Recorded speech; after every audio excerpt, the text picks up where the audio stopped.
Welcome into Kitchen Talk Pickleball Edition. I'm your host, Caitlin Miller, and this week joining us is one of the co-founders of Diadem. We have Evan Specht here. Evan, it's great to see you. Yeah, thanks for having me. I'm excited. Yeah, so Evan, you come from a strong tennis background. Also, the company, started as more of a tennis brand. So tell me a little bit about your background.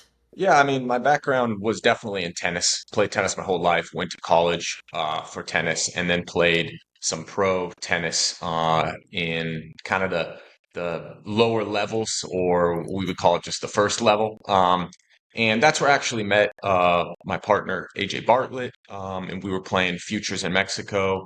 And we had an idea to start a tennis brand. We wanted to compete with the big brands that were out there. We thought we had some ideas that could challenge them. And the barrier to entry wasn't crazy when we just focused on tennis string. So that was our kind of first product. We got into tennis through a tennis string, made a unique string that did really well and still is our best seller. And as we evolved the business and grew, we looked at expanding the tennis line. And then, of course, we had to look at pickleball. Back in 2021, we put in a court in our facility, and we started playing. I started playing tournaments because I just loved to compete, and I couldn't really play tennis anymore.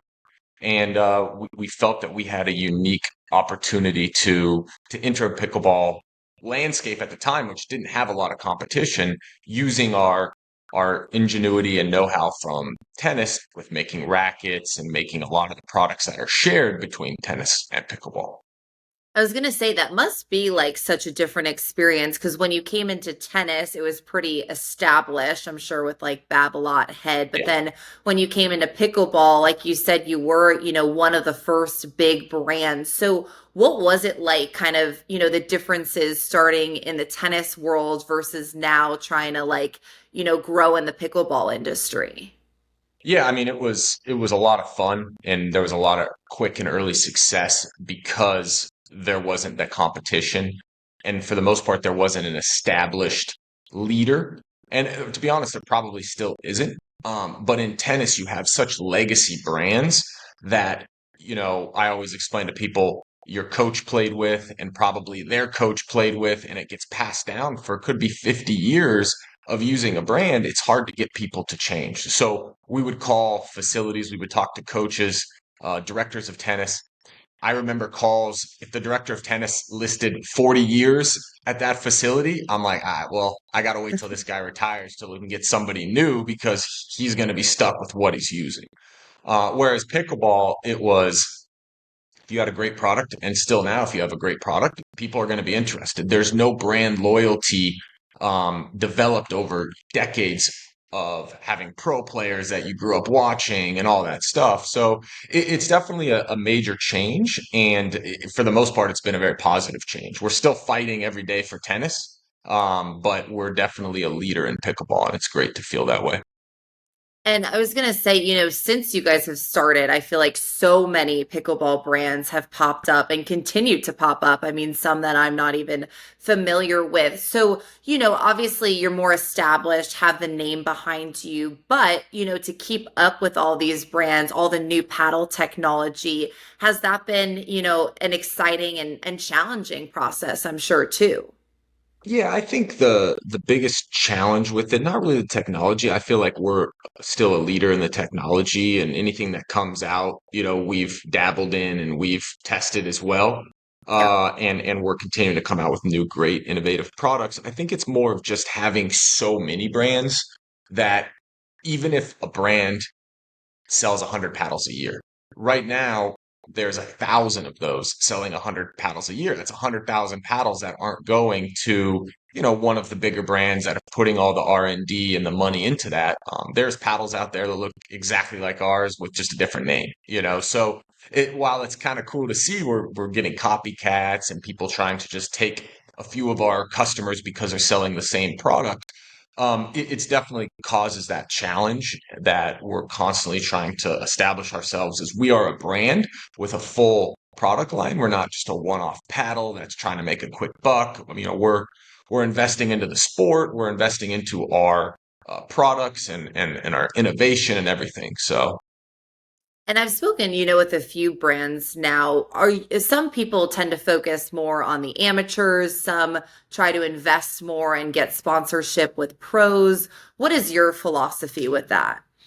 Yeah, our philosophy definitely isn't the pros. We at this point don't have any sponsored pros. We've had them in the past, and the money just gets pretty outrageous that we decided we want to stick with our mission, which is live to play. And the live to play motto and mission is about getting access to the players, the people that are playing pickleball, the beginners, the intermediate, the experts, the people that want to be pro. We've actually helped and been a part of the journey of a lot of pro players. And when they made it, they got paid and we're happy for them. And several of them are kids that I used to coach when I was playing tennis, and I'm happy for them. Like, go get your money. And we were still a part of that journey and we're proud of that. And our product is every bit as good for a pro to use. We just don't want to pay them because our philosophy has always been to reach the people that are playing pickleball. It's not going to be through the pro player. I estimate 99.9% of people that play pickleball, the everyday average Joe, they don't follow pro, they don't watch pro, they don't know who pros are. And so for us to invest money there instead of invest money in innovation or in giving away product to young juniors that are trying to learn the sport or to high schools, colleges, that's where we're investing our money, not in the pros. Yeah, no, it's definitely an industry driven by amateurs. And that's what's so great about this sport is just like the inclusivity aspect and the Yeah. fact that like all ages, all abilities can play. And it's nice that you guys are getting involved too with the high school collegiate athletes. Like we'd love to see, more schools embracing it. And speaking of something that you guys just came out with, the hush paddle. Obviously, I know, in some communities, there's problems, right? People complaining about the noise. So tell us a little bit about this new paddle you guys have out. Yeah, so I mean, USAP probably the last year has really made a push to try to encourage manufacturers like us to invest in quiet noise reduction panels. It's actually something we've been working on for over 2 years, and them coming out with that just kind of, justified what we were doing. It took a long time. We tested a lot of materials. We tested cork, we tested rubber, we tested all sorts of materials.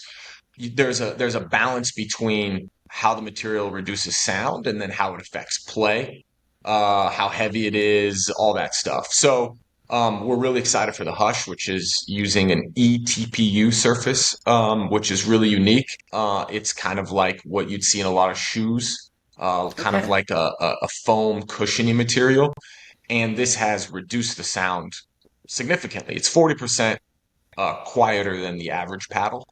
Wow. And most paddles, even within 100 feet away, are the same sound output as like a freeway. If you were 100 feet away from a freeway, it's like the same. And this is 40% quieter than that. So it tests at like 70 decibels, whereas the average paddle is 130 decibels. And every 10 decibels, you basically double what you think sound is.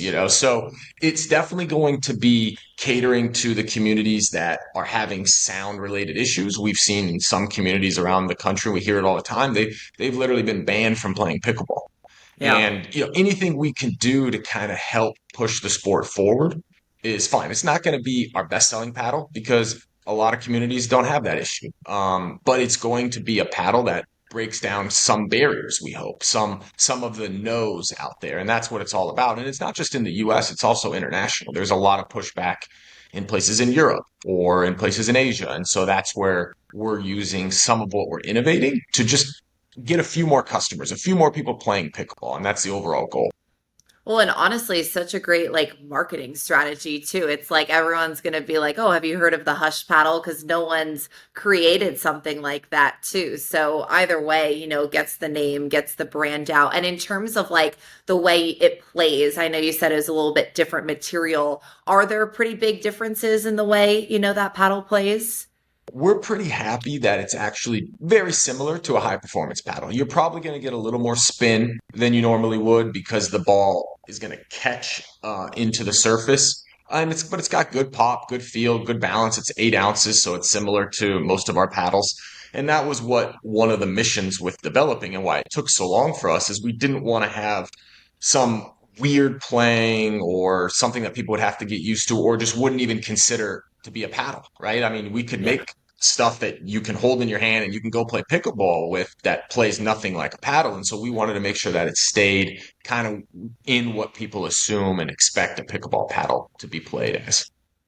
And in terms of like prices too, I feel like that's what a lot of people are talking about nowadays. Like when I first started, the nicest paddles were like $100. I feel like now Yeah. it's upwards of, I feel like 300.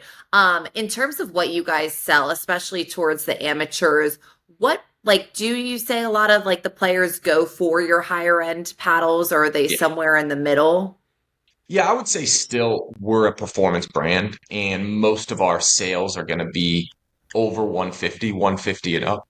We have some great paddles for entry level players that are as cheap as 50 bucks. Yeah. And then we have a really nice line of a couple paddles at 100, which we felt would kind of be a kind of a gap that people wanted to have between high end and the low end. But what we're seeing is either people are buying that entry level paddle, maybe even on Amazon, maybe a no name brand that you mentioned before, or they're addicted, and usually those two happen pretty quick, and Yes. they want the best paddle they can get. And in the end, I do think over $300 is probably too expensive, and our most expensive is 240.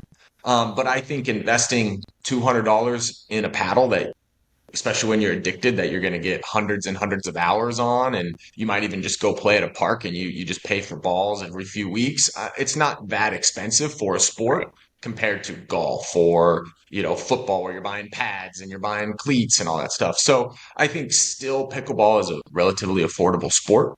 But there's a lot of people out there that want to spend money on the best equipment, and the best equipment costs money to make, and so we try to be as fair as we can, and we do have a range, but definitely we see a lot of our sales is in the 150 to 240 range.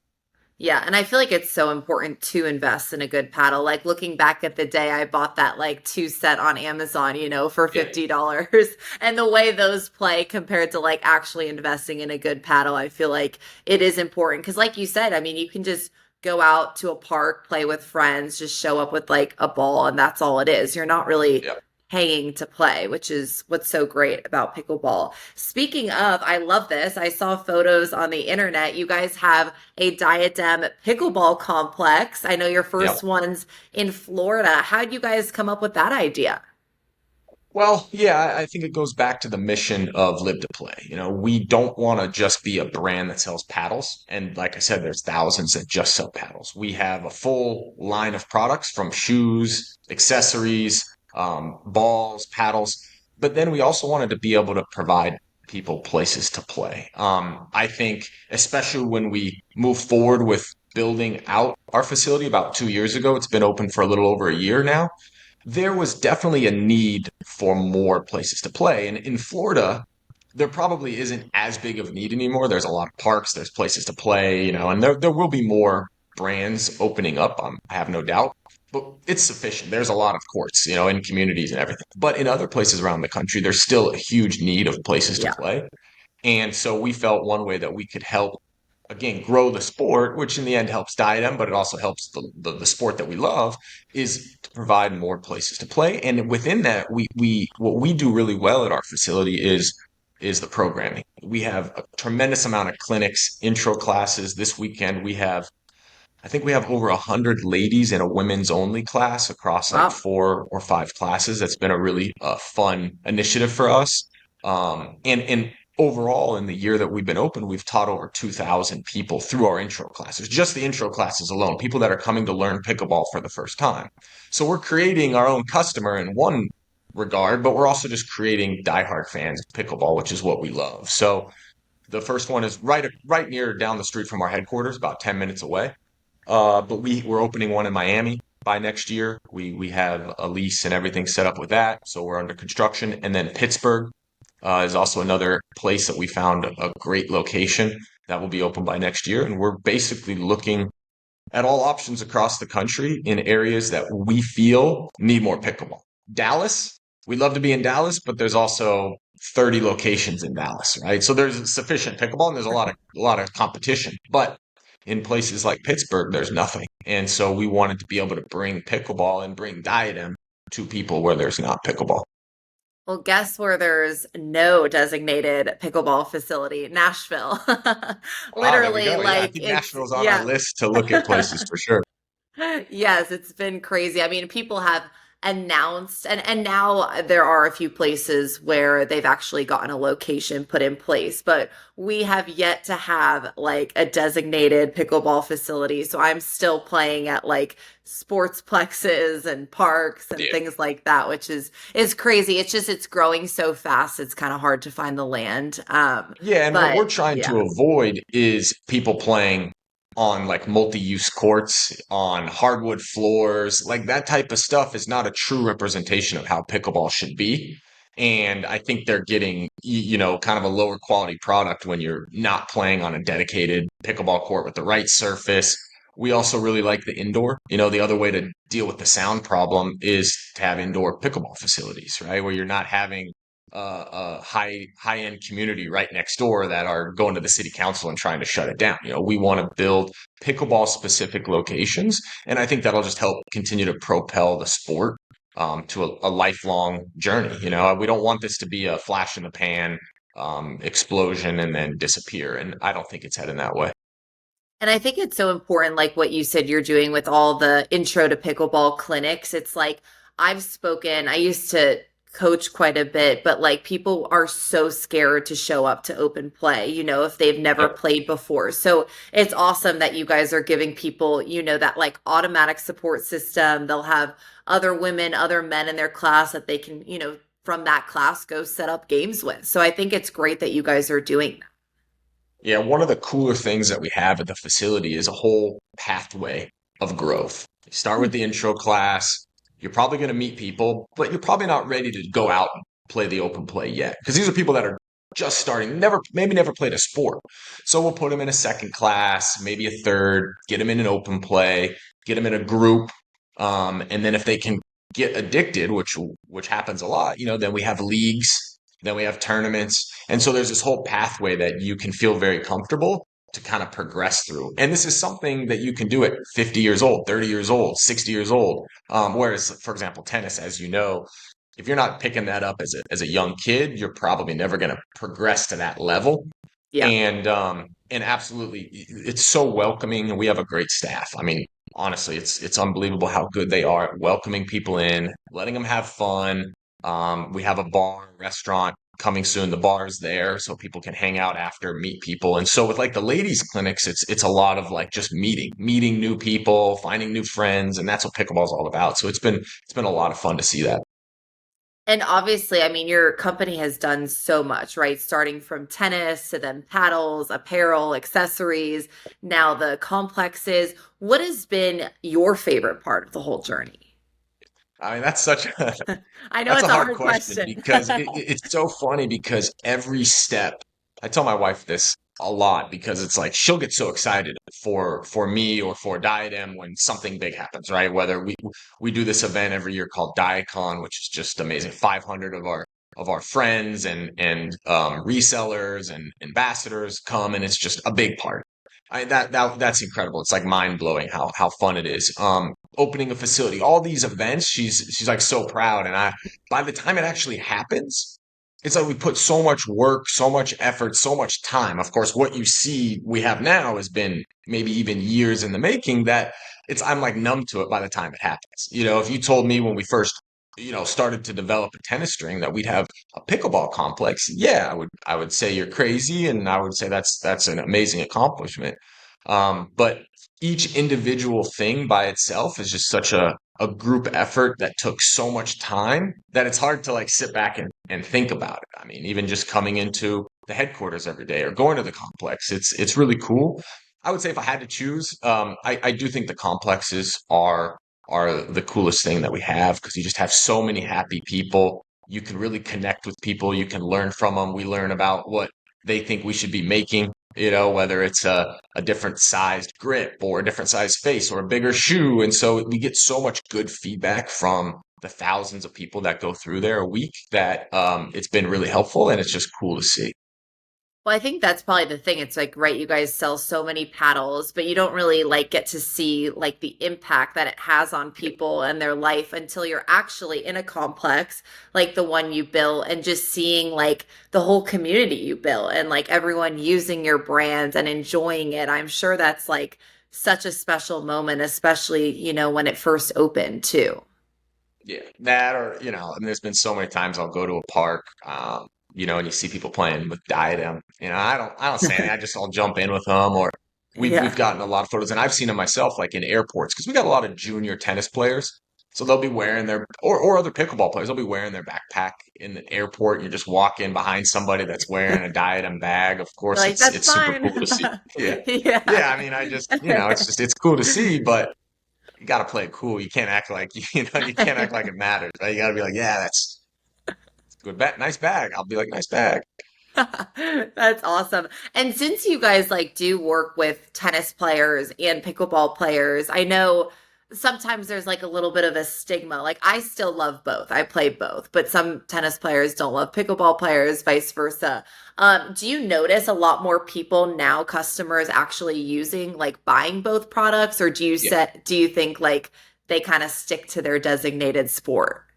It's definitely completely crossed over now. Even the most die-hard guys that I knew that said they'll never touch a pickleball paddle, they were like a coach of tennis. It's almost like a business decision. Like if you're not getting into pickleball and you have the skills to coach, you're kind of wasting the opportunity.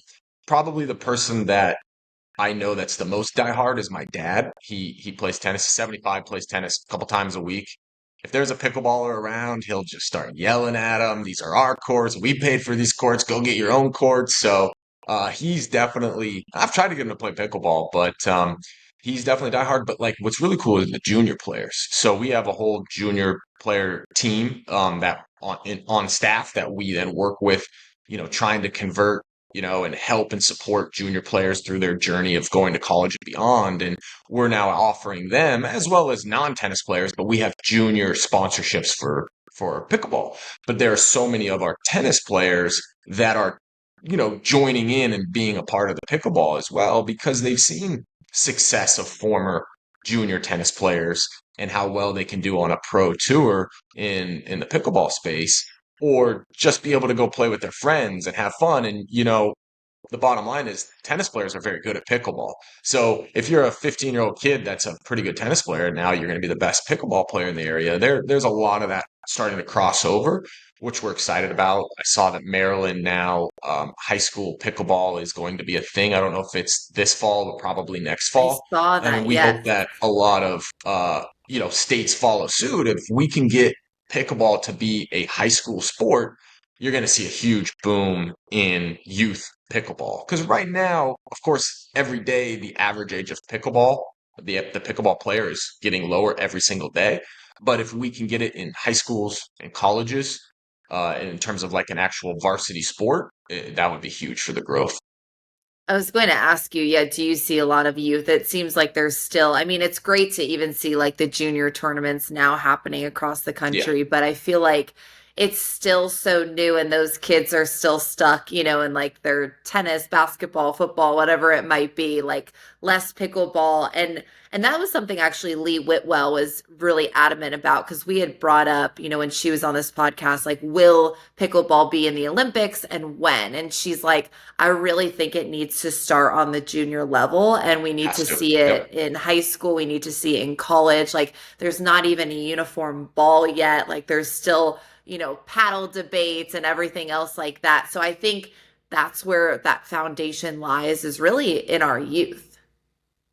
Yeah, I 100% agree. I would also add in that the governing bodies need to all kind of come together. I think in order for it to be an Olympic sport, you need a certain amount of government countries with governing bodies on board.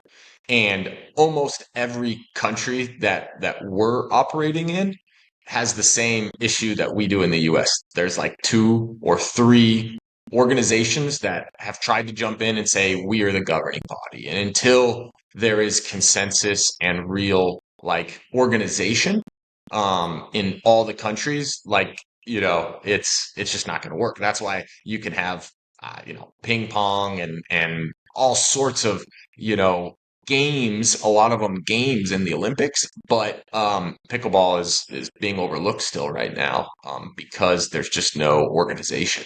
So, Yeah. or at least not enough. So, I do think youth needs to start because you need the kids pushing it at a youthful age, and then you need organization around the world, and it's growing worldwide like crazy. So, we're excited to see that, and we're a big part of that with our distributors that were tennis distributors that are now introducing pickleball and being a part of that growth.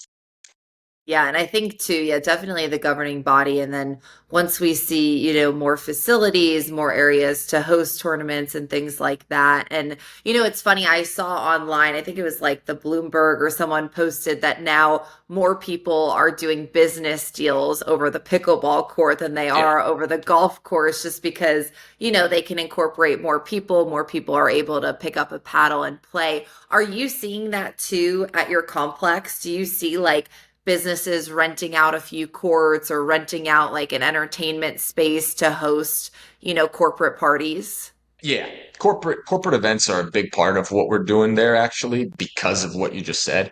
We've had pretty much every major bank do a corporate event at our facility in the last year.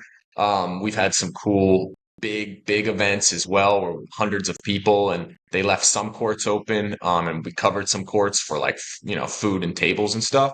But it's definitely a sport that is able to do business on. And part of the biggest thing that I always thought is, I mean, golf, you're going to travel around hole to hole together and you might split up because you hit your ball in the woods or whatever. But tennis, you're just too far away. Like you're so Yeah. far away, you can't talk. But in pickleball, between points, during the point, if you're that kind of person, like you're right there and you can have conversations. And the quick games, take a break, quick game, take a break. And then it's just social. I mean, it's okay at our complex to have a beer. It's okay to eat some food after and stuff. Where, tennis, if I go out and play tennis, I'm probably going to be too competitive to like be nice and like have conversation and all that. And pickleball is definitely goes across all boundaries. You can have high level business meetings. You can play with your grandma and grandson, and you can meet people for the first time. So it's definitely a sport that enables that. And that's part of the reason for the growth, I believe. And part of the reason why our facility can be successful because we can have so many different types of events, open plays, tournaments, leagues, intro classes, and then corporate events. It's interesting you say that because I'm sure you can relate. Like with tennis, I feel like every time I stepped on the court, it was to be competitive. I was Yeah. competing for something, a spot on the roster, whatever. And then with pickleball, it's like, sure, I can play my 5-0 games with my partners, but then I can also like take a step back and actually like play with family, play with friends, like get my cousins out on the court and still have just as much fun. And I Yeah. don't think I would feel that way with other sports, which is interesting.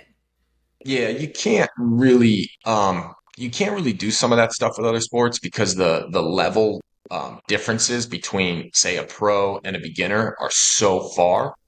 And obviously a pro is gonna beat entry level player in pickleball 11-0, 11-0, but there might be some points where you hit some balls back and forth and so you can bring your mom out and have some fun. I do think over time that level gap will continue to grow to Yeah. where there may not be as much friendly 5-0 playing with 4-5. Definitely 5-0 playing with 4-0. That happens every day at our facility. In tennis, if a 5-0 plays with a 4-0, it's not fun for anybody. Right. And Right. so I think over time, the gap between 5-0 and 4-0 will grow, especially as younger players start playing at a younger age and we start to define what a 5-0 versus 4-0 and how different they can possibly be.